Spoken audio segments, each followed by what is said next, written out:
रात 2 बजे धुंध से ढंका कस्बा, ठंडी हवा में सूखे पत्तों की सरसराहट और घड़ी की टिक टिक जैसे किसी अनहोनी का इंतजार कर रही हो। कस्बे के एक कोने में खड़ी थी पुरानी नगरपालिका लाइब्रेरी, जो पिछले 45 सालों से बंद पड़ी थी।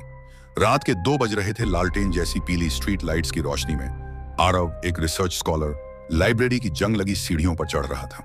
कहा जाता था, इस लाइब्रेरी के पन्नों में लाशों की चीखें दबी हैं। 1978 में इस लाइब्रेरी की मुख्य लाइब्रेरियन थी रजनी मेहता।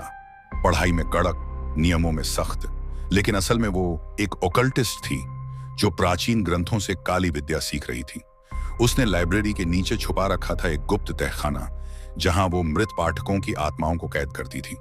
कहते हैं, एक रात 5 छात्रों ने उसकी काली किताबें जला दी और अगले ही दिन सबके गले कटे मिले, टेबल पर खुले ग्रंथों के बीच।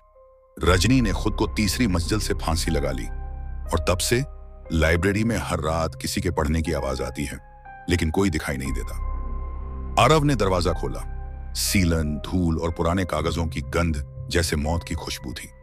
उसने अपनी टॉर्च जलाई। शेल्फ पर किताबें थीं, लेकिन उनके टाइटल खून से लिखे गए थे। हर किताब से जैसे कोई फुसफुसा रहा हो, वापस जाओ। अचानक दूसरी मंजिल से एक धीमी पदचाप सुनाई दी। घसीटती हुई चप्पलें, धीमे थरथराते कदम। वो ऊपर गया और सामने रजनी खड़ी थी, बाल गीले और उलझे हुए, आंखें काली और गड्ढों में धंसी हुई। उसकी गर्दन तिरछी, जैसे फांसी से अब तक झूल रही हो। उसके हाथ में थी वही जली हुई काली किताब जिसे उसने वापस लिखा था खून से। रजनी बोली, तुमने पढ़ने की हिम्मत की, अब सजा भी पढ़ो। आरव की आंखें सफेद होने लगीं, किताबें अपने आप उड़ने लगीं, हर पन्ना चीखने लगा। अगले दिन लाइब्रेरी की सीढ़ियों पर एक और लाश मिली। आंखें खुली, हाथ में वही किताब।